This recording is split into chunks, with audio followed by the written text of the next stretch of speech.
우리가 이렇게 살아가면서 참 이렇게 후회할 일이 많아요. 낙심되는 일이 많죠. 그래서 우리가 왜 낙심하는가 하는 주제로 말씀을 나누고 있는데, 얼핏 그 생각이 들더라고요. 누가 골프 치는 사람이 그래요. 오늘도 골프장에 갔다 온 사람이 계실지 모르겠는데, 골프를 치다 보면 공이 잘 안 맞는 이유가 100가지는 된답니다. 근데 101번째 이유가 이유도 없이 안 맞는다는 거예요. 무슨 이유인지 모르는 거죠. 이제 낙심을 가만 생각해보니까, 낙심은 우리를 낙심케 하는 게 이게 1000가지도 더 돼요. 그런데 1001번째는 이유도 없이 낙심이 되는 거예요. 그런 일이 있다는 겁니다. 별로 특별한 이유가 없는 것 같은데 마음이 이렇게 무너지고 낙심이 되는 때가 있어요. 왜냐하면 이 마음은 나 혼자 거주하는 공간이 아닙니다. 그래서 우리가 왜 낙심이 되는가라는 주제를 계속해서 이렇게 살펴갈 텐데, 이 마음이라고 하는 공간에 나 혼자 있지 않기 때문에 생기는 현상들이에요. 누구랑 같이 있을까요? 그걸 이렇게 알아가고 찾아가고 발견해가는 시간이 되기를 바랍니다. 그래서 누군가 내 안에 함께 거주하는 존재가 있기 때문에 내가 까닭도 없이 이유도 잘 모른 채 낙심이 되는 거예요. 낙심케 하는 존재가 있다는 걸 모르기 때문에 그 이유를 모르는 거예요. 그게 누구인지 그 정체를 우리가 분명히 알면 이유는 드러나겠죠. 저는 이 시간을 통해서 저와 여러분이 우리가 왜 낙심하게 되는지를 이렇게 어떻게 보면 밝혀내는 시간이기도 하다는 것이죠. 우리가 정말 참 살다 보면 이렇게 어렵고 힘든 일이 많지만, 그러나 우리가 이 낙심하는 오늘 주제는 오늘 후회와 관련이 있다는 것입니다. 제목을 보면 이미 눈치를 챘겠지만, 우리 앞에 성규 형제가 기도할 때 후회하지 않게 해달라는 기도를 했고, 오늘 제목이 후회는 도움이 안 된다는 얘기예요. 후회는 도움 안 됩니다. 후회가 이렇게 나쁘다는 게 아니에요. 후회도 일반적인 감정이고 어떻게 보면 보편적인 정서고, 그런 우리에게는 자주 닥치는 감정이에요. 그러나 문제는 후회 그 자체에 있는 게 아니라 후회에 머무를 수 있다는 게 문제라는 거예요. 후회에 오래 머무르면 머무르게 될수록 우리는 낙심으로 반드시 빠져들게 되기 때문에, 그래서 그 후회는 도움이 되지 않는다는 것입니다. 후회할 수밖에 없는 일이 우리 인생 가운데 없을 수는 없지만, 그러나 그 후회가 될 때 우리는 여기서 빨리 벗어나야 한다는 거예요. 여기 오래 있다가는 큰일 나요. 오래 후회하다가는 반드시 낙심하게 되고, 그 낙심이 오래 가면 반드시 엉뚱한 결정을 내리게 되기 때문에, 이 후회할 수 있는 상황을 맞닥뜨렸을 때 우리는 과연 어떻게 이 후회로부터 벗어날 거냐, 이걸 아는 게 아주 중요해요. 왜냐하면 우리는 누구나 다 실수할 수 있으니까. 오늘 우리가 1, 2, 3부의 예배 제목이 노아에 관한 얘기였거든요. 노아가 어떤 사람이었습니까? 굉장히 의롭고 완전하다는 평가를 받았던 사람이지만, 그냥 포도주에 취해가지고 그냥 벌거벗는 일이 생겼단 말이에요. 그런 실수를 누구나 할 수 있는 일이라는 것이죠. 그런 실수가 오면 본인 자신은 자책을 하게 돼요. 내가 왜 그랬을까? 왜 그렇게 나는 무너졌을까? 나는 왜 그렇게 넘어지고 말았을까? 이런 후회를 누구든지 할 수 있다는 것입니다.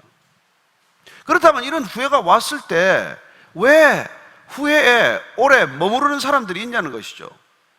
그 사람들이 보편적으로 가지는 특징을 한번 살펴볼 필요가 있어요. 자꾸 후회하는 사람, 후회를 입버릇처럼 말하는 사람, 후회에 오랫동안 머무르는 사람, 첫 번째는 과거에 집착하고 있다는 것입니다. 과거에 집착하고 있다는 거예요. 자꾸 되돌아보는 것이죠. 되돌아보는 것, 그게 습관이 되면 여러분 곤란합니다. 우리가 향유할 수 있는 시간은 현재밖에 없어요. 그렇지 않아요? 그러니 이 현재를 어떻게, 어떤 관점에서 보고 있느냐가 우리가 인생을 우리가 누리는데 결정적인 갈림길을 우리에게 준다는 것입니다. 과거라는 시점에서 현재를 바라볼 것인가? 아니면 현재라는 시점에서 현재에 탐닉할 것인가? 아니면 미래라는 시점에서 현재를 바라볼 것인가? 우리에게 주어진 단 하나의 시간, 이 현재라고 하는 시간을 어떤 각도에서 바라보느냐에 따라서 우리는 이 현재를 해석하는 전혀 다른 삶을 살게 된다는 것이죠. 후회란 무엇입니까? 과거의 시점에서 모든 것을 바라보고 있는 거예요. 그렇기 때문에 이 자꾸 과거가 우리의 발목을 잡는 현상이 생긴다는 거예요. 그래서 후회하면서 또 후회하고 또 후회하고 또 후회하면서 미래로 나아가지 못하는 일이 생기는 것이죠. 돌이켜보니까 저도 후회할 일이 얼마나 많겠어요.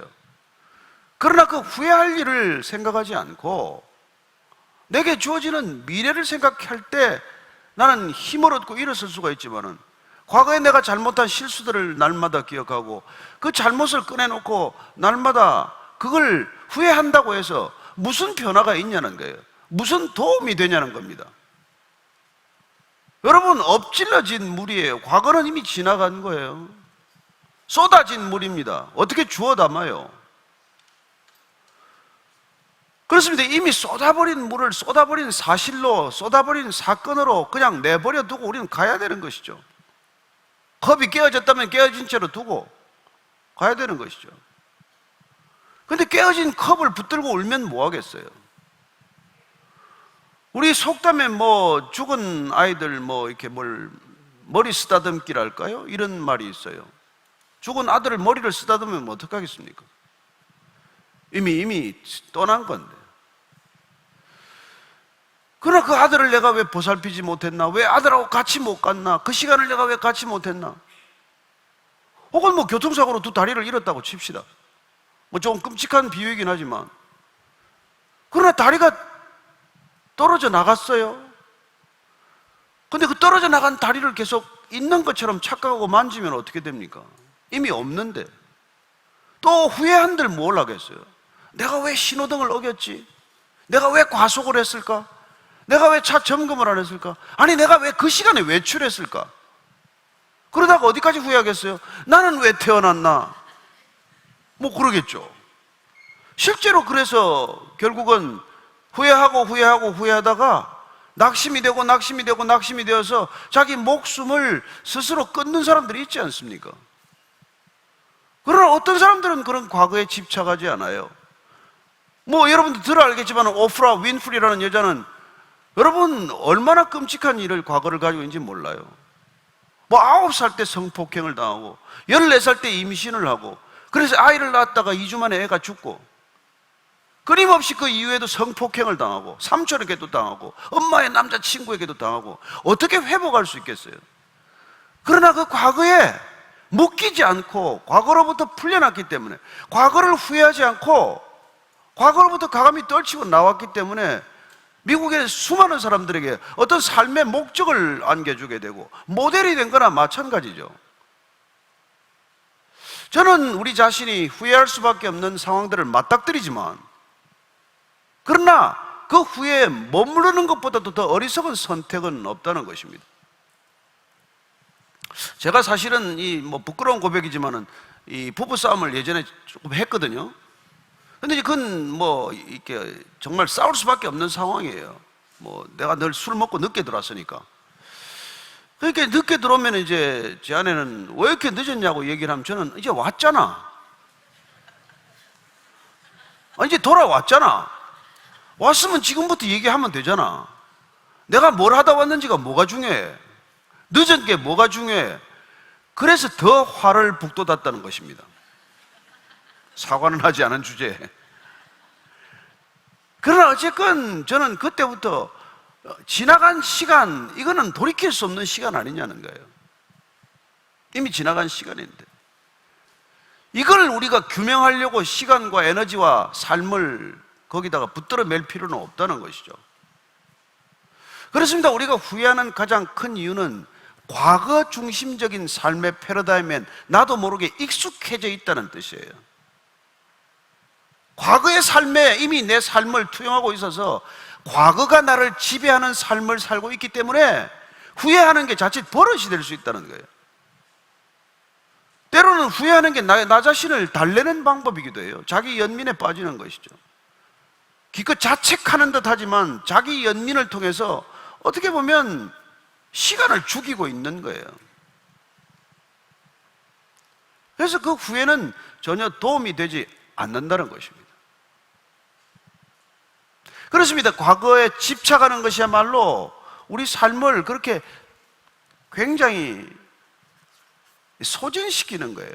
그래서 후회는 두 번째로 쓸모없는 소진, 보잘것없는 이 과거를 가지고 본인이 쓸모없이 기운을 다 빼는 거예요. 마음을 쏟아버림으로써 에너지를 다 갖다 버리는 것입니다. 스스로 탈진하는 길을 택하고 있는 거예요. 그렇게 되지 않으려면 어떻게 돼야 돼요? 그렇게 나를 쏟아버리고 나를 소진시키지 않고 쓸모없이 나를 그렇게 기진맥진하게 만들지 않으려면, 후회에 오랫동안 머무지 않으려면 어떻게 해야 되냐는 말이에요. 그렇습니다. 우리는 후회하는 대신 회개를 선택해야 된다는 거예요. 후회하는 대신 회개를 선택했다는 뜻은 후회하는데 머물러 있지 않고 돌이켰다는 뜻이에요. 이미 돌아섰다는 것입니다.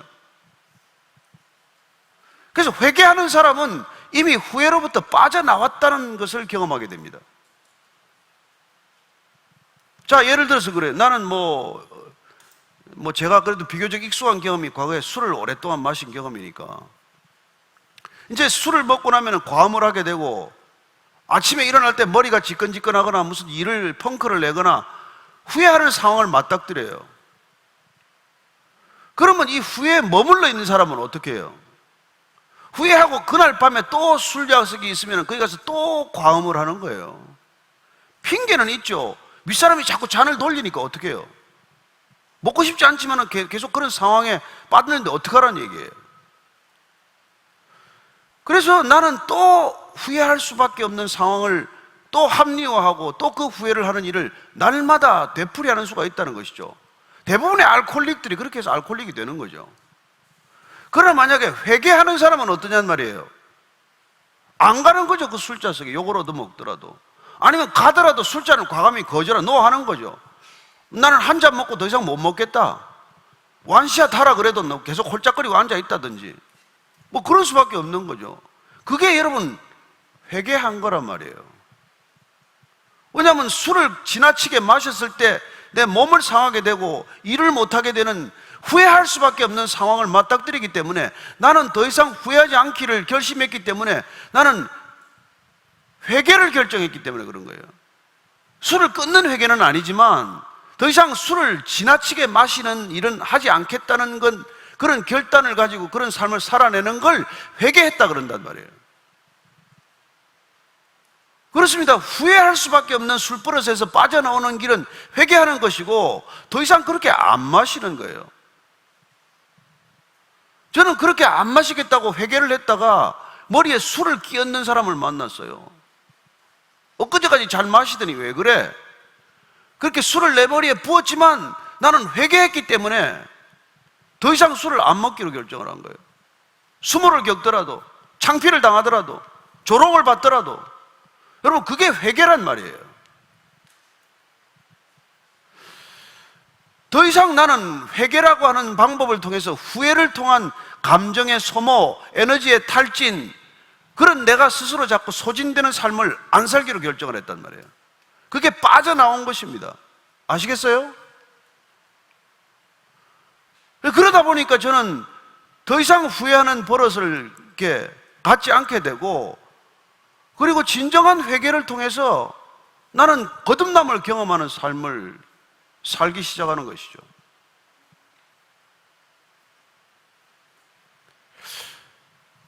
또 한 가지 우리가 이 후회가 주는 좋지 못한 것 중에 하나는, 그 증상의 특징은 세 번째로 뭐가 있냐면, 여전히 어떻게 보면 자아 편집증과도 같은 거예요.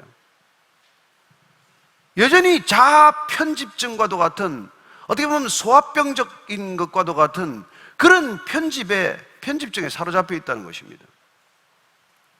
왜 자꾸 후회를 하느냐? 왜 자꾸 후회하는 버릇에 머물러 있느냐? 그건 여전히 관심이 나한테만 집중이 되어 있기 때문에. 눈을 들어서 다른 상황을 바라보고 다른 사람을 바라보고 새롭게 전개되는 상황을 바라보면 좋을 텐데 여전히 나 자신에게 초점이 맞춰져 있는 삶이라는 것이죠. 그래서 제가 소화병적이라고 말하는 것이죠. 어떻게 보면 계속해서 후회하는 사람들은 그런 소화병적인 상태를 벗어나지 못하고 있는 것이죠. 오늘 그래서 사도 바울은 오늘 얘기를 좀 이 성경에서 우리가 찾아보면은 사도 바울이라는 사람은 거기서 벗어난 사람이에요.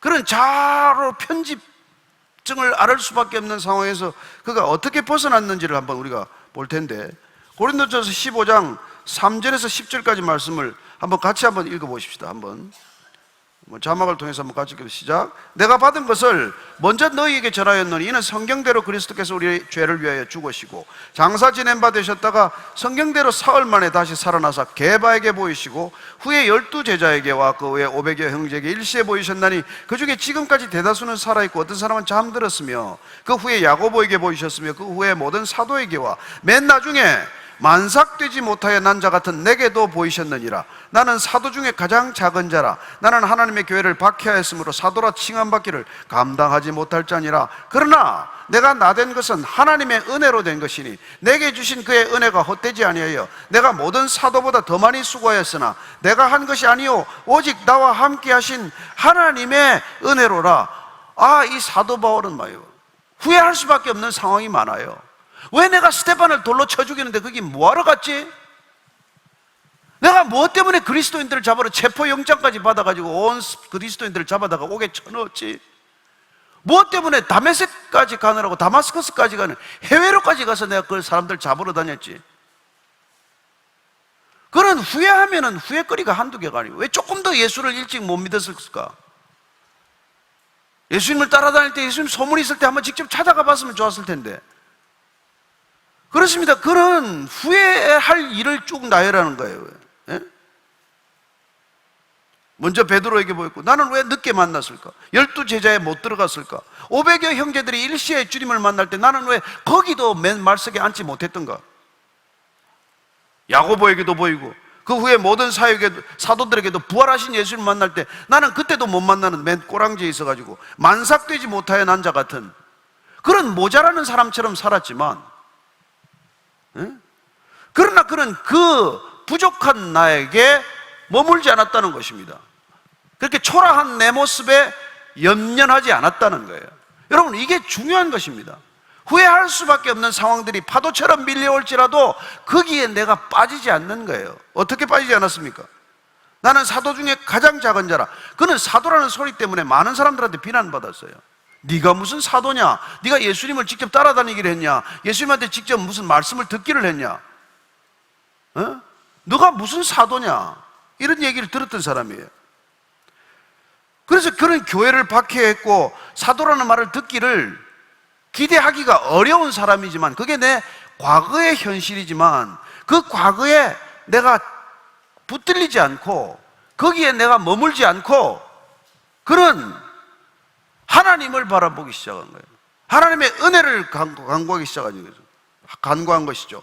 그래서 그 은혜가 헛되지 않아서 그는 모든 사도보다도 어떤 사도보다도 더 열심을 더하는 사도, 어떤 사도보다도 더 주님을 부지런히 쫓아가는 그런 사도가 되었다는 것입니다. 여러분 회개란 무엇입니까? 과거에 머물지 않고 더 이상 후회에 머물지 않고 미래를 향해서 더 열심히 달려가는 게 회개란 말이에요. 여러분이 회개한다면은 더 이상 과거에 머물지 않고 미래를 향해서 더욱더 전력으로 달려갈 수 있는 사람이 되었다는 뜻입니다. 그래서 후회는 도움이 되지 않지만 진정한 회개를 통해서 우리는 이제는 과거 지향적인 삶이 아니라 과거가 나를 해석하는 삶이 아니라 미래가 나를 해석하는 사람으로 전혀 다른 삶을 살기 시작한다는 것이죠. 그렇습니다. 그는 놀랍게도 다시 한번 자기 자신을 이렇게 해석해주고 있는 것을 보게 됩니다. 그 앞에 고린도전서 4장 3절 4절 말씀인데 한 번 더 같이 한번 읽어보십시다. 사도 바울이 어떻게 후회하지 않고 그런 미래를 향해서 달려갈 수 있는 사람이 되었는지, 어떻게 그런 낙심에서 벗어날 수 있는지를 한번 3절 4절 다시 또 읽겠습니다. 시작. 너희에게나 다른 사람에게나 판단받는 것이 내게는 매우 작은 일이라. 나도 나를 판단하지 아니하노니 내가 자책할 아무것도 깨닫지 못하나 이로 말미암아 의롭다 함을 얻지 못하노라. 다만 나를 심판하실 이는 주시니라. 여러분, 이게 여러분 오늘 우리가 사도 바울에게서 배워야 할 점이라는 거예요. 반드시 저와 여러분이 배워야 할 점은 뭡니까? 나도 나를 판단하지 않는다는 거예요. 후회란 뭡니까? 내가 나를 판단하는 버릇이에요. 너 왜 그랬니? 나한테 끊임없이 내가 손가락질하는 게 이게 자책하는 것이고 내가 후회하는 것이 이유란 말이에요. 너는 도대체 어떻게 돼먹은 인간이니? 너 예수 믿는다면서 또 왜 이런 짓을 저질렀니? 그러나 바울은 나도 나를 판단하지 않는다는 거예요. 아시겠습니까, 여러분? 여러분이 여러분을 판단할 자격이 없는 사람이라는 걸. 그래서 나는 자책할 것을 깨닫지 못한다. 그렇지만은 또한 내가 나를 자책하지 않고 내가 후회하지 않는다고 해서 내가 나를 과대평가하거나 자랑하지도 않는다는 거예요. 내가 나를 판단하지 않는다는 것 중에 두 가지가 있습니다. 나를 열등하게 몰아세울 일도 없지만 나를 우월하게 그렇게 드러내고 높일 이유도 없다는 거예요. 그래서 내가 나를 더 의롭다 한 그런 근거를 내가 스스로 만들지 않겠다는 거예요. 여러분, 이게 사도 바울이 진정한 회개를 통해서 거듭난 삶을 통해서 그런 새로운 삶을 그렇게 열정적으로 살아갈 수 있는 이유가 된 것이고 힘과 능력이 된 것이죠. 저는 여러분들이 정말 그런 과거에 붙들려서 주저앉아서 탄식하고 한탄하고 눈물 짓고 시간 보내지 않게 되기를 축복합니다. 분연히 일어나서 여러분 자신을 자책하지 마십시오. 판단은 모든 판단을 하나님께 맡기라는 거예요. 사람들의 평가에 맡기지 말라는 거예요. 사람들이 어떻게 보든 그건 자기한테는 매우 작은 일이라고 말합니다. 사도 바울이. 왜냐하면 사도 바울이 계속 다니는 곳마다 저 사람은 사도가 아니야, 저 사람은 보기보다 말이 시원치 않구만, 말이 어눌하구만, 뭐 좀 아는 거는 들었다고 그러는데 도대체 저렇게 말해가지고는 어떻게 복음을 전하겠어. 별하별 평가를 다 들었지만 그러나 사람들의 판단, 그게 나를 낙심시키지 않았다는 거예요. 왜냐하면 그 판단을 내가 무게를 두지 않았기 때문에, 그게 중요한 게 아니기 때문에. 하나님이 나를 어떻게 판단하고 계신가, 그럼 그걸 더 소중하게 여겼다는 것이죠.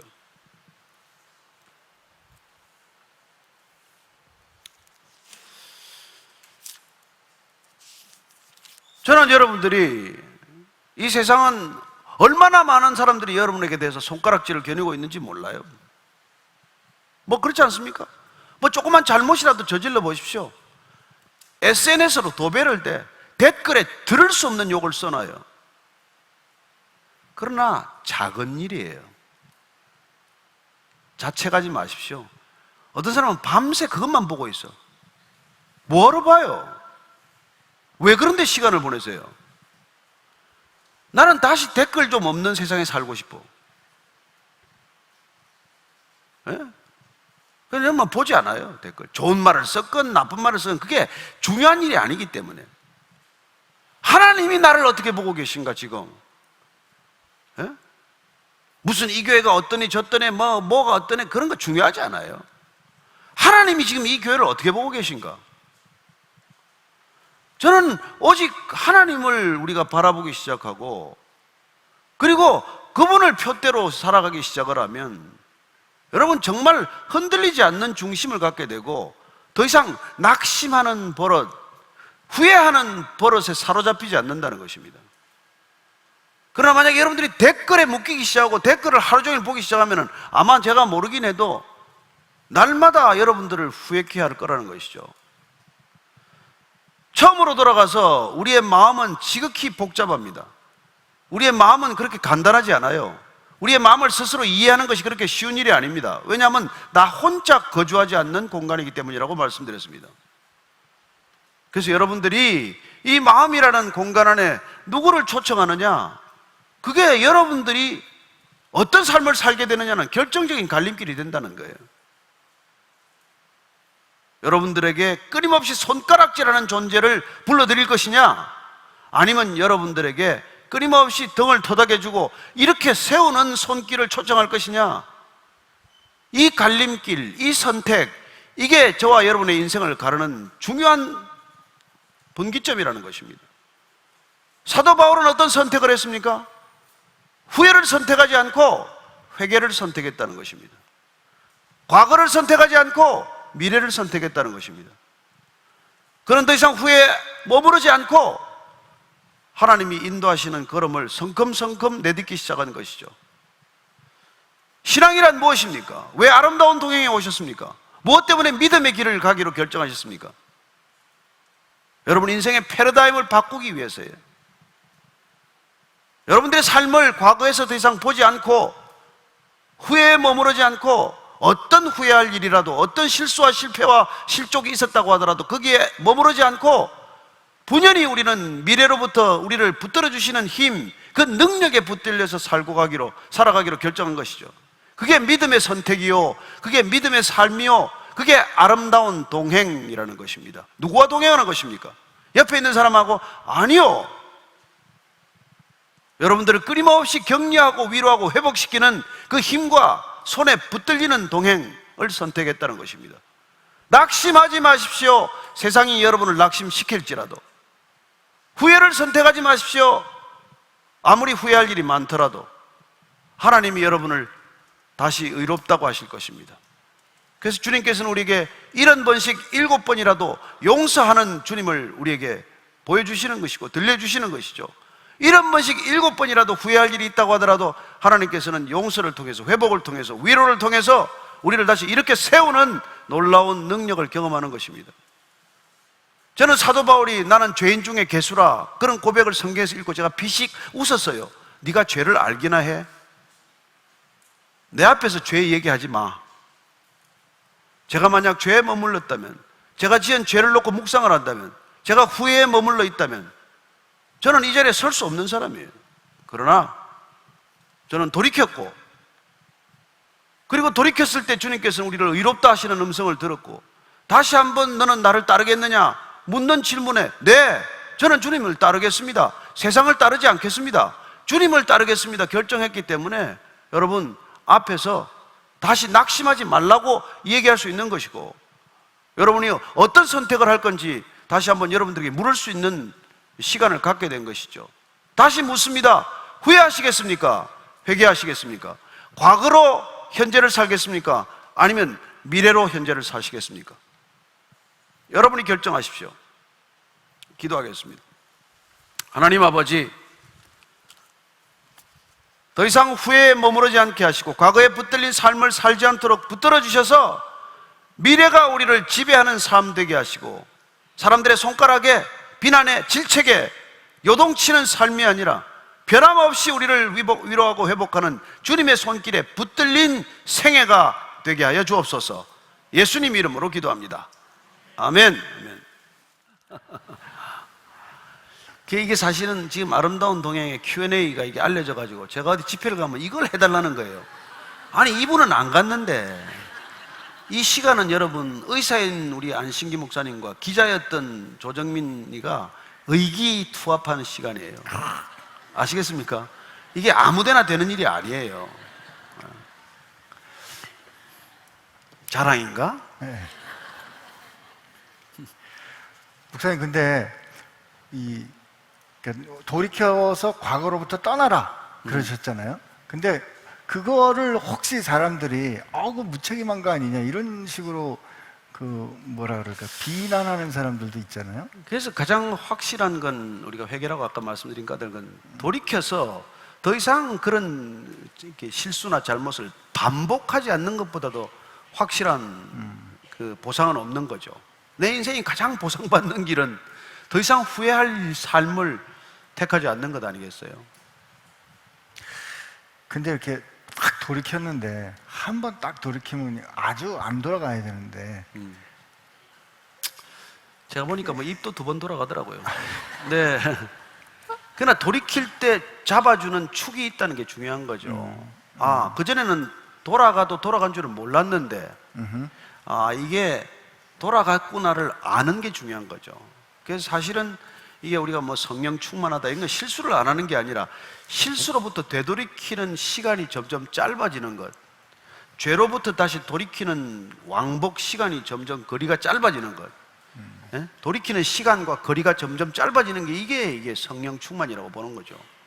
예전 같으면 멀리 가서 아주 멀리 가버리는데 지금은 가려다가 돌아오고 지금은 이제 고개만 돌이켰다가도 돌이키는 거죠. 예를 들어서 뭐 여러분 그렇지 않습니까? 뭐 음란 비디오를 끝없이 밤새도록 보는 사람이 있잖아요. 근데 이제 그 시간이 줄어들었으면 1시간으로 줄었다가 이제는 클릭만 하려고 해도 뭘 더 보니? 볼 만큼 봤는데. 그렇게 우리가 돌이키는 삶을 사는 것, 그게 어떻게 보면은 이제 정말 돌이키는 거죠. 그래서 저는 여러분들이 뭐 악한 버릇을 자꾸 묵상하지 말고 정말 가치 있는 것을 손에 쥐면 안 그럽니다. 우리가 뛰어갈 시간이나 목적이 있으면은 머뭇거리지 않죠. 근데 우리가 이제 이럴 때 실패하는 혹은 실수하는 그런 것 중에 하나는 딱 돌이켰는데 사람들이 인정 안 해주는 거 있잖아요. 이게 딱 돌이켰는데 나는 정말 주님 앞에서 내 인생 바꿨는데 아까 사람들의 평가 신경 쓰지 말라고 그러셨지만 그게 상황이 내가 돌이켰다고 상황이 딱 바뀌지 않을 때가 있잖아요. 그래서 아까 바울 고린도전서 말씀을 잠깐 읽었던 이유가 바울은 돌이켰지만 다 양쪽이 다 안 믿어줬어요. 그러니까요. 우선 유대교 쪽에서는 저놈은 배신자다, 변절자다. 그래서 사람 취급을 못 받는 거고, 또 크리스찬들은 저자는 우리를 박해했던 사람이다. 그래서 어떻게 보면 그런 외로운 시간을 겪는 거죠. 우리가 정말 하나님의 길을 가겠다 그러면 양쪽에 적이 생깁니다. 양쪽에 적이 생긴다. 적이 생기는 거예요. 여러분 좌도 우도 아니다면 양쪽에 다 공격받는 거 아시죠? 정말 좁은 길이, 그래서 좁은 길이에요. 사람들은 어느 쪽이든지 넓은 길을 선택하려고 해요. 그러나 좁은 길은 정말 쉬운 선택이 아닙니다. 그래서 우리가 믿고 의지하고 따라가야 될 분이 확실해야 되는 거예요. 이게 얼마나 확실한 데 달린 거죠. 우리가 그래서 프로포즈 하는 거 아닙니까? 이 사람하고 사는 것, 이 사람하고 미래를 결정하는 게 가장 확실할 때 우리는 더 이상 돌아보지 않잖아요. 여긴가 저긴가, 이 사람인가 저 사람인가 돌아보지 않고 한 사람한테 집중할 수 있는 거죠. 한 사람한테 집중하는 것이야말로 다른 사람으로부터 벗어나는 가장 중요한 선택 아닙니까? 그래서 우리가 뭐 한 여인을 선택하고 나서는 우리의 방황이 끝나는 거죠. 끝난 거 아니에요. 끝난 거. 얼마나 큰 안정감이 우리를 둘러쌉니까? 비록 고난이 시작될지라도 흔들리지 않는 그 길을 가는 이유는 믿음 때문 아닙니까? 아멘. 아멘. 너무 좋아했나? 아니 뭐 그래도 생각같이 뭐 이렇게 가시밭길은 아니었어요. 아니죠. 가시밭길. 하긴 우리가 갈만한 길이죠. 우리가 가시밭길 만들었는지 몰라. 동선길이 가는 것보다 훨씬 낫잖아요. 그렇죠. 그럼요. 그건 진짜 두 번 아멘입니다. 그 사이에 질문이 하나 왔습니다. 목사님, 8월 2일 목요일 밤 약물과다 복용으로 응급실 행까지 다녀온 후 새로운 주일을 보내고 있습니다. 약물을 입에 꾸역꾸역 넣는 동안 저는 왜 주님이 떠오르지 않았을까요? 병원에서 눈이 떠지고도 왜 주님이 떠오르지 않았을까요? 제 신앙 상태에 대해서 말씀드리기엔 부끄러울 만큼 겉보기는 화려한 상태입니다. 주님께 무슨 모습으로 어떤 기도로 나아갈까요? 도와주세요. 우선 뭐 이 형제한테는 좀 안타까운 일이지만은 저도 제가 그런 경험이 있는데 의식을 다시 차리고 나서 처음 든 생각은 기회를 다시 얻었다는 느낌이에요. 뭐 그때는 제가 하나님을 안 믿을 때니까 다시 소생한 느낌이 들더라고요. 새로 시작해보자. 아니 뭐 죽었다고 치면 이미 끝난 건데 어쨌건 다시 기회가 주어진 거예요. 그리고 병원 문을 나서는데 제 느낌으로는 정말 나무가 춤을 추는 것 같은 느낌을 받았어요. 이 뭐 신앙 그 당시에 교회를 다닌 게 아니니까 제 느낌은 예, 그때부터 저는 이 소중한 기회를 소중하게 생각해야 되겠다. 어쨌건 끝이 나지 않았구나 하는 그런 느낌이었는데, 이분은 신앙 안에서도 이런 결정을 한 게 대단히 안타깝지만, 그러나 저는 이분은 다시 한번 하나님이 기회를 다시 주신 거예요. 사실은 네. 저는 누가 기회를 줬는지 모르는 상태였고, 이분은 분명히 알아야 될 것은 생명은 내 것 아닙니다. 생명을 다시 허락하신 분은 그분이에요. 네. 그러면 그분하고 다시 한번 시작할 수 있다는 뜻이죠. 저는 그래서 성경에 그러니까 사도들이나 아니면 아브라함이나 이분들의 그 실패 스토리가 그렇게 많이 예, 있는 게 아닌가 예, 싶어요. 맞습니다. 예. 맞습니다. 예. 성경은 인간은 본질적으로 실패한다는 얘기예요. 우리가 성공한다는 얘기가 아닙니다.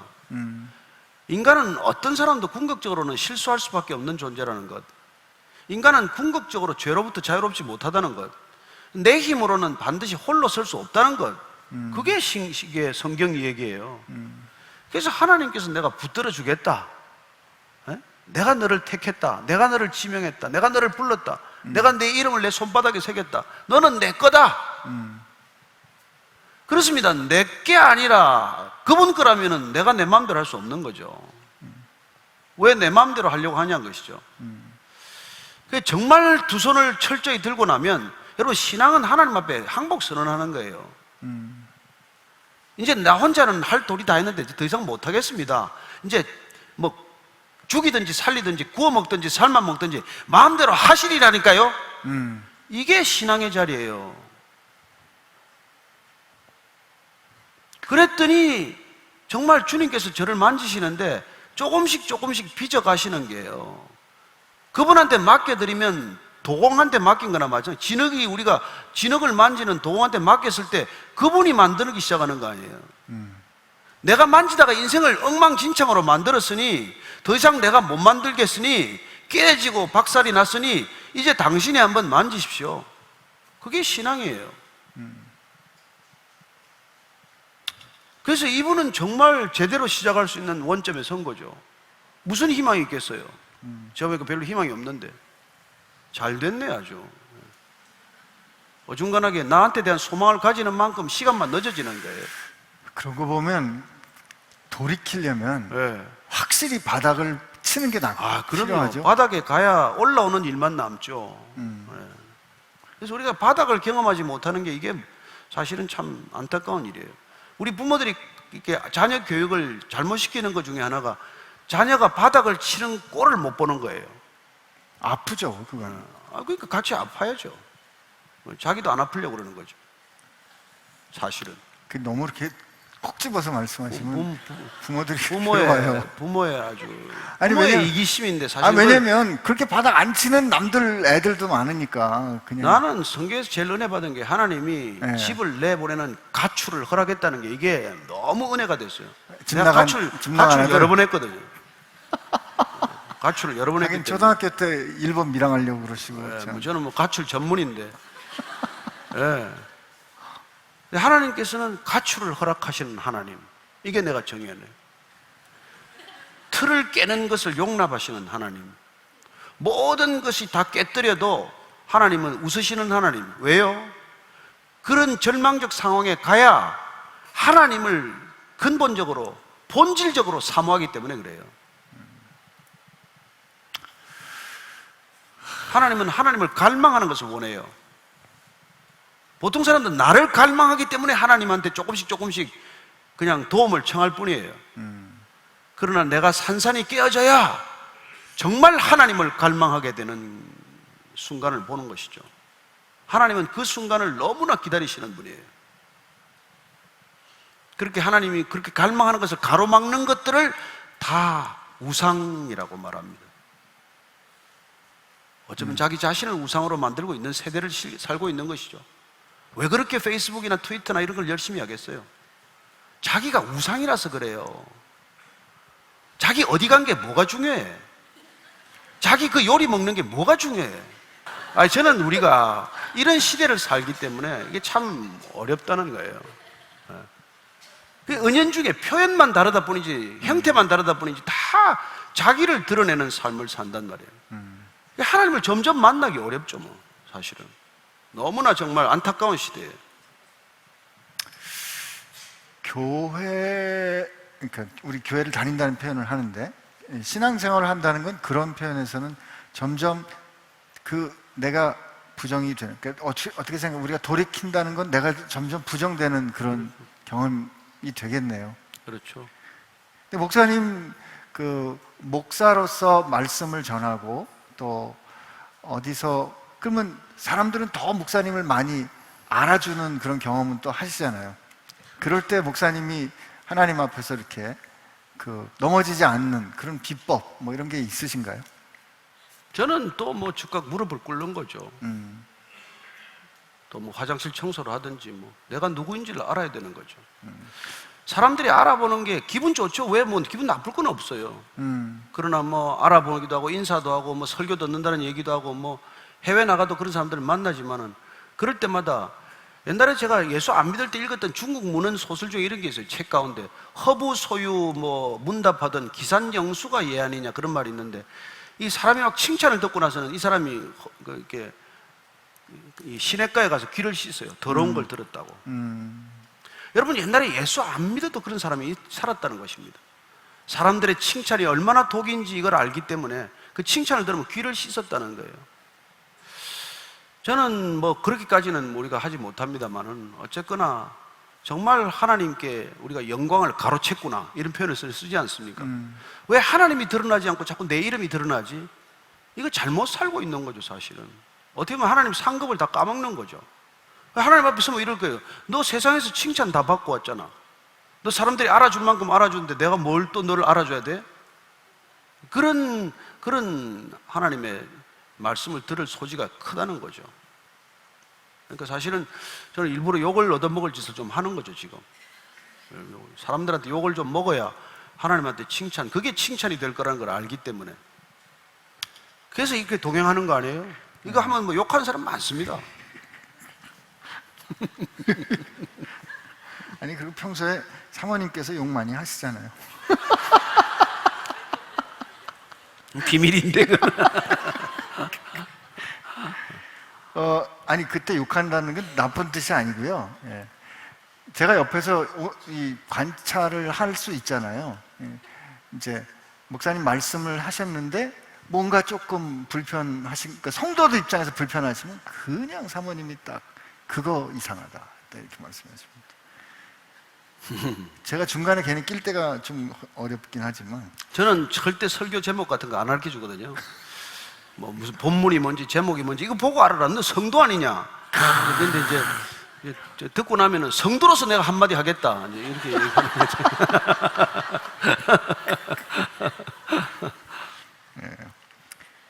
좀 성경 공부를 어떻게 시작하는 것이 좋을까요? 교회 다닌 지 얼마 되지 않아서 잘 모르겠어요. 저는 뭐 이거에 대해서 참 두 가지 생각을 가지고 있어요. 성경을 왜 자꾸 공부라고 얘기하냐 이런 말이에요.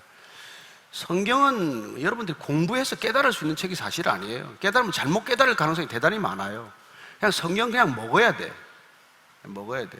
이걸 그냥 그 말씀을 그냥 먹어야 돼. 말씀을 먹어라. 이게 진실이에요. 여러분 하나님이 우리가 뭐 이렇게 공부한다고 알아지면 하나님이겠어요? 그렇지 않습니다.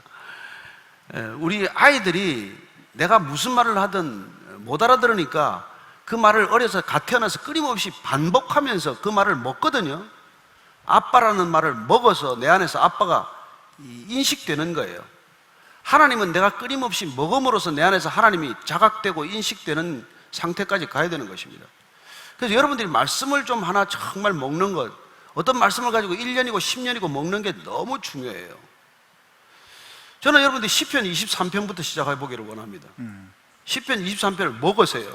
하루에 10번도 먹고 100번도 먹고 정말 1년 내에 그 시편을 먹으면 여러분들은 부족함이 없는 삶을 실제로 살게 됩니다. 그게 신앙이에요.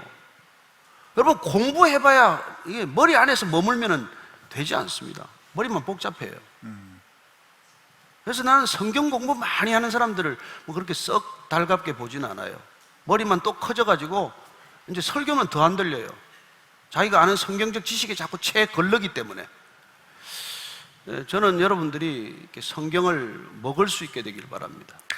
먹다가 정말 영적인 근육이 생기고 영적인 능력이 생기리라고 저는 믿습니다. 그래도 이렇게 먹는다, 성경을 먹는다. 이게 아까 예를 들어 주셨는데 시편 23편을 10번, 100번이라도 해라. 이게 그럼 어떻게 종이를 뜯어 먹을 수 있는 건 아니잖아요. 그 우선 뭐 그건 진짜 암송이죠. 여호와는 나의 목자시니 부족함이 없으리로다. 정말 하나님 내 목자 맞으세요? 기도를 해도 정말 하나님 믿으면 내가 부족함이 없을까요? 기도는 여기서부터 시작해야 돼요. 하나님 지금 돈이 없습니다. 그거는 절에 가서 해도 돼요. 저는 여러분들이 정말 이 성경에서부터 삶을 새로 구축하지 않으면 절대로 여러분 바른 신앙인이 될 수는 없어요. 오래 성경 공부를 해도 자칫하면 종교인이 될 가능성이 대단히 많다는 얘기죠. 목사님, 그 성경을 지금 말씀하신 걸 쭉 이렇게 들어보니까 성경 공부를 한다는 거는, 성경 말씀을 먹는다는 것은 성경에 대한 지식을 안다는 게 아니라 그 말씀을 주신 그분을 안다는 그런 말씀. 바르게 알기 위해서 저는 뭐 역사 공부도 필요하고 성서 지리도 좋고 여러분 성서 사전도 좋고 좋아요. 그 도움이 되는 건 사실이에요. 그러나 점점 툴을 의지하게 되면 하나님으로부터 정말 간절한 마음이 어떻게 보면 자꾸 그런 대로 분산된단 말이에요. 또 그렇다고 그걸 또 너무 무시해서 나는 직통 계시를 원합니다. 제게 말씀하소서.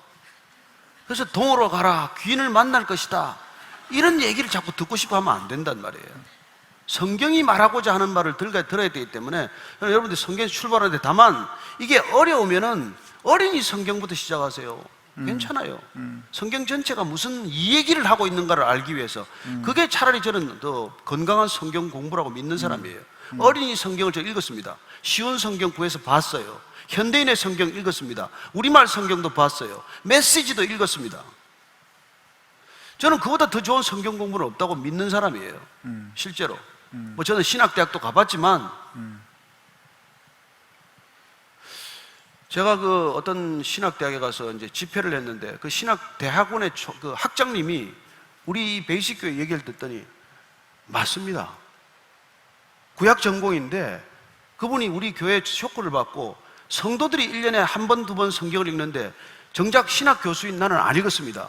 내가 회개하고 한 달에 한 번씩 읽겠습니다. 그래서 한 해 12번을 읽었어요. 본인이 가르치는 이사야 과목을 시험을 따르게 됐습니다. 1장부터 66장까지 한 절씩 외워서 쓰라. 학생들이 달라졌다는 거예요. 이사야 논문을 10편 쓰는 것보다 그렇게 1장부터 66장까지 한 절씩을 외워서 쓰라고 그랬더니 죽기 살기로 성경을 외우고 먹은 것이죠. 삶이 변하더라는 것이죠. 저는 뭐 참 여러 가지 우리 교회에 이런 얘기들이 있지만 여러분, 성경 안 읽으려면 다니지 마십시오. 오지도 마십시오. 성경을 안 먹으려면 오지 말라고 그런 얘기를 하는 것이죠. 일주일 내에 성경 먹으면 여러분, 주일날 이런 예배 안 드려도 사는데 지장 없습니다. 아시겠어요? 그러나 여러분들이 일주일 동안 성경 안 먹으면 일주일 한 번 예배 드린다고 뭐가 달라지겠어요? 점점 더 말라 비틀어질 것이거든요. 이상한 종교인이 될 거예요. 그래서 조금 더 단맛이 나는 설교를 찾아다닐걸요? 소위 은혜된다는 설교를 점점 더 들으려고 할걸요?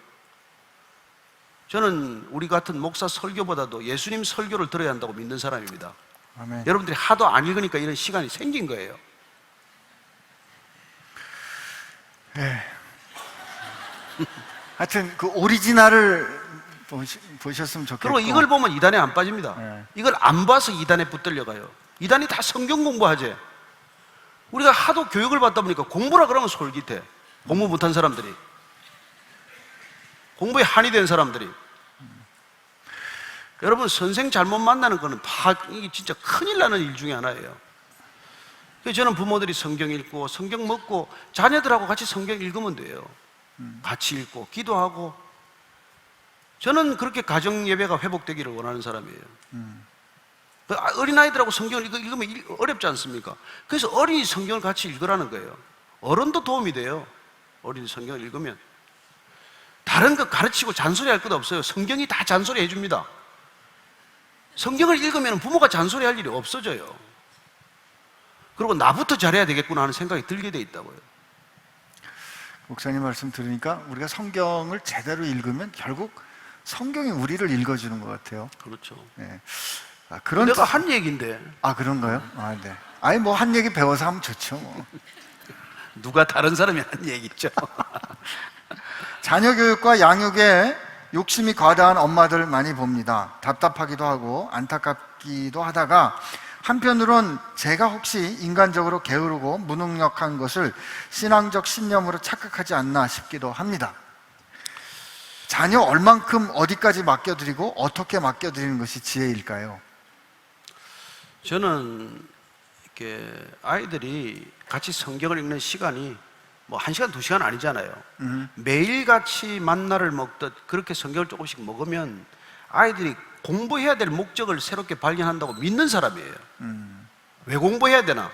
공부해서 뭐 하나? 제가 며칠 전에 우리 그 한동대학교 김영길 총장님 지금 이렇게 암을 다시 재발해서 투병 중이십니다만은 변함이 없어요. 그분은 저한테 그날 만난 자리에서 그 공부에서 남주자 그 책을 새로 또 쓰셔가지고 영어 번역판까지 저를 주셨어요. 공부에서 남주자. 왜 그런 얘기가 나온지 아세요? 그분이 예수님께 붙들렸더니 공부하는 목적은 남을 주기 위한 거란 걸 알았기 때문에 한동대학이라는 대학의 총장을 맡으시면서 이걸 캐치프레이즈 내건 거예요. 공부해서 남주자, 남 주기 위해서 더 열심히 하는 거예요. 남을 줘야 한다는 목표가 생기니까 더 열심히들 하는 것이죠. 저는 이 시대에 우리가 다시 성경적으로 돌아가야 된다는 뜻에서 Back to Basic, 그래서 베이직 처치라는 이름을 붙였습니다만은 여러분들이 예수님께로 돌아가면 답이 있습니다. 성경은 여러분 절대로 뭐 제도가 바뀌어야 된다, 체제가 바뀌어야 된다 그 얘기 먼저 하지 않습니다. 혁명을 해야 된다 그런 얘기 없습니다. 먼저 내가 바뀌어야 된다예요. 먼저 내가 거듭나야 한답니다. 먼저 내가 구원받아야 한다는 거예요. 구원이란 말로 모든 것의 키다, 시작이다, 출발이다 그 얘기를 하는 책이에요. 여러분 구원받지 않은 사람은 잘 되면 잘 될수록 잘 되는 게 아닙니다. 구원받지 못한 사람이 배우면 배울수록 사회가 어려워집니다. 구원받지 않은 사람이 돈 벌면 돈 벌수록 사회는 천박해져요. 구원받지 않은 사람이 권력을 가지면 가질수록 세상은 더 어지러워집니다. 아시겠습니까? 왜 성경이어야 하는지? 이걸 우리가 가족에서, 가정에서 아이들하고 자녀들하고 이걸 하지 않으면 이 세상은 출구가 없어요. 이거 하라고 가정을 우리한테 맡긴 겁니다. 그 아이를 남의 가정에 맡기지 않고 우리 가정에 주신 까닭은 우리 자녀를 이런 세계관, 이런 가치관, 이런 인생관으로 세우도록 우리에게 맡겨주신 거예요. 이게 우리에게 주는 시대적 소명이라는 것을 오늘 같이 한번 확인하고 떠날 수 있게 되기를 바랍니다. 아멘. 아이고, 뭐 과외 공부 맡기기 전에 일단 이걸 해야 되겠어요. 목사님, 질문이 2개 있는데 시간이 좀 가서 이거 오늘 해야 되는 오늘 말씀하고 연관이 돼 있어서 회개해야 하는 죄와 치유가 필요한 상처는 어떤 관계가 있나요? 후회에 매이는 것이 내 안에 상처로 인한 것이 많다 싶어요. 회개하고 미래로 나아가기 위해서 상처를 다루는 법을 여쭙고 싶습니다. 상처 얘기 많이 하잖아요. 저는 저는 제 상처가 많은데 상처 안 봅니다. 상처를 너무 묵상하면은 저는 상처가 늦게 낫는 길이라고 생각을 해요. 상처는 정말 다른 것을 봄으로써 상처가 치유되는 것을 경험해야 돼요. 상처만 들여다보고 있으면 상처가 낫습니까? 여러분 상처가 보면 계속 상처 보면 낫습니까? 일하다 보면 낫는 거예요. 딱지도 생기고 떨어지는 거예요. 저는 그 상처에 집중하는 삶으로부터 벗어나기를 정말 권하는 편이에요. 너무 상처 없는 사람 없습니다. 살다가 보면 어떤 상처든지 다 있게 마련이에요. 그러나 그 내 상처가 그렇게 이렇게 중요하지 않습니다. 사실은 다른 사람이 아프다는 사람 조금씩 만져주면 나는 덤으로 나아요. 그게 그리스도인입니다. 그리스도인은 내 상처를 쳐다보지 않고 남의 상처를 쳐다보다가 내 상처가 덤으로 낫는 것을 경험하는 삶이에요. 그게 그리스도인이 다른 종교인과 다르다는 것입니다. 저는 여러분들이 내 상처, 아까 오프라 윈프리 얘기하지 않았습니까? 상처를 묵상했으면 그 여인은 회복이 안 되는 여인이에요.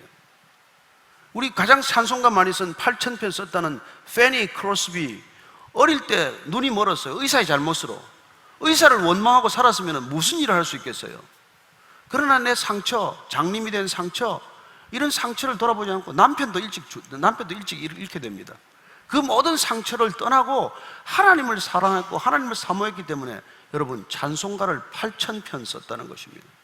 가장 많은 찬송가를 쓴 분이에요. 하도 그게 이름을 사람들이 많이 쓰니까 오해를 할까 봐서 이름을 200개씩 바꾸어서 썼어요.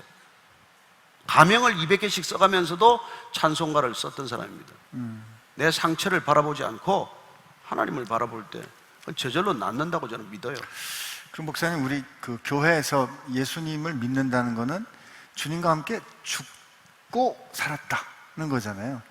뭐 세례죠, 그죠? 네. 네. 그러니까 상처가 낫는다 보면 상처받은 나는 그분과 함께 죽었고 네. 그렇게 다시 사는 것이죠. 그런 시각으로 또 바라보는 것도 좀 필요하지 않을까 싶기도 해요. 네.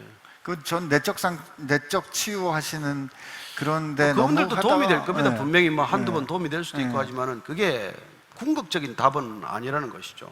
온전케 하시는 분은 그분의 손에 맡겨야 된다는 것입니다. 요거 목사님 좀 어떻게 답하실지 모르겠는데 그냥 있는 대로 읽어드리고. 네. 목사님 말씀은 실제 삶에서 살아오신 여러 경험을 바탕으로 해주셔서 뜬구름 잡는 말씀 같지 않아 은혜를 받고 좋은 스피커를 허락하신 하나님께 감사합니다. 아유, 고맙습니다. 귀 안 쓰시네.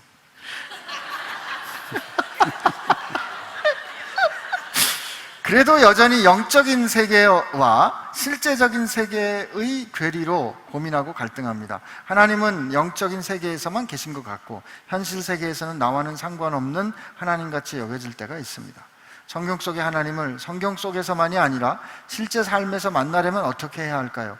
하나님은 아브라함의 하나님, 이삭의 하나님, 야곱의 하나님이라고 하셨는데 나의 하나님으로 만나려면 어떻게 해야 할까요? 저는 정말 예수님께서 아빠라고 부르라 하신 걸 이분이 좀 더 많이 불렀으면 좋겠어요. 정말 깊은 어둠 속에서도 아빠를 부르는 순간 여러분 우리의 마음 상태는 굉장히 달라집니다. 우리가 뭐 대표기도 안 하고 하나님 아버지 이렇게 부르는 거하고 홀로 앉아서 아빠를 부르는 거하고는 전혀 다른 상태예요. 저는 여러분들이 조금 더 아빠를 많이 불렀으면 좋겠어요. 아빠 앞에 앉았을 때 아빠 품에 안기는 느낌, 아빠가 나를 안아주는 느낌, 또 아빠가 내 얘기에 귀를 기울이는 느낌, 그런 친밀감이 우리는 회복되어야 합니다. 보통 그렇게 상처가 많은 이유, 내적 치유를 따로 하는 까닭은 그 상처가 가로막혀서 아빠를 아빠로 부르지 못하고 아빠가 무서운 매나 들고 있는 사람처럼 느끼지 않습니까? 그러지 말고 저는 정말 아빠 앞에서 때로는 하소연하고 때로는 통곡할 수 있고 때로는 하나님께 때를 쓸 수도 있는 그런 정말 야곱은 씨름하지 않았습니까? 하나님과 씨름하는 시간, 그런 시간도 친밀감이 있어야 가능하기 때문에 정말 나만의 시간, 그래서 주님께서 우리에게 골방의 시간을 요구하는 것이죠. 정말 단 둘이 만나는 장소가 필요하다는 것입니다. 아침에 새벽 예배 드리는 분도 많지만은 그러나 그런 것보다도 저는 정말 골방의 시간, 나 혼자만의 시간, 하나님을 아빠로 부르는 시간이 더 많았으면 좋겠다는 생각이에요. 저도 한 가지를 좀 더 한다면 생활을 하면서 구체적인 일에 아주 작은 일이라도 하나님 생각하고 하나님 때문에 혹은 하나님이 기뻐하시는 일이 뭘까라고 생각하고 한번 결정하는 게 필요할 것 같아요. 그래서 그 결정한 거를 살아보면 이게 이런 거구나 하고 느낄 수 있지 않을까 하는 생각이 좀 들어요. 저는 그런 뜻을 늘 우리 이 공간에 들어올 때마다 참 감사한 게 우리 건물 안 갔습니다 그랬더니 이렇게 딱 주시는 하나님, 좀 그런 경험이 우리 삶 가운데도 우리가 있지 않을까 이런 생각으로 좀. 참 믿음은 들음에서 난다고, 우리가 이렇게 성경에서 듣는 게 중요한 까닭은 모든 것이 합력하여 선을 이룬다, 이 말씀을 들었기 때문에 그 들은 것이 내게 기억된다면은 어떤 상황에서도 사실 낙심하지 않아요. 이 일을 통해서 무슨 일을 행하시려고 하나 하는 기대를 갖는 것이죠. 저는 여러분들이 정말 이 낙심이라는 주제를 따라가면서 하나님과 더 친밀해지는 것보다 더 큰 치유는 없습니다. 아멘. 정말 친밀하신 하나님, 늘 함께 하시는 하나님을 여러분들이 느낄 수만 있다면, 정말 진짜 우리가 이 제목처럼 아름다운 동행이 시작이 되면은 여러분들이 어떤 것도, 고난은 면제되지 않아요. 고난은 파도처럼 올 것입니다. 그러나 여러분들은 파도 타기를 시작할 것입니다. 얼마나 멋있어요. 아니에요? 아멘. 정리할까요? 무슨 네.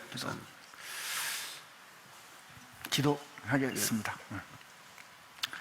하나님, 낙심하는 대신에 하나님 앞에 물을 수 있도록 길을 열어주셔서 감사합니다.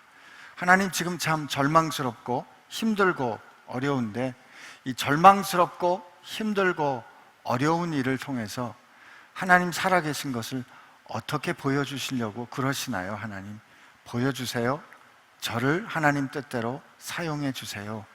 이렇게 기도할 수 있는, 우리가 낙심하지 않는 삶을 살 수 있는 삶을 가르쳐 주셔서 감사합니다. 하나님, 우리가 하나님 말씀에 따라 돌이켜도 상황은 그렇게 쉽게 바뀌지 않겠지만, 하나님 말씀 붙잡고 돌이켰을 때 마침내 말씀이 현실을 새롭게 빚어가는 영광을 우리 모두가 보게 하여 주옵소서. 그리고 오늘 한 지체가 정말 삶에 어려워서 참 어려운 경험을 했던 고백을 우리 같이 들었는데, 하나님 위해서 기도합니다. 생명이 우리의 것 아닌 것 인정할 수 있도록 해주시고, 주님께 그렇게 호언장담했지만 3번이나 주님을 부인했던 베드로에게 다시 사랑을 고백할 수 있던 기회를 주셨던 주님께서 오늘 이 지체된 사랑하는 성도에게 너 나를 사랑하느냐라고 물어봐 주시는 주님의 음성 듣게 하여 주옵소서.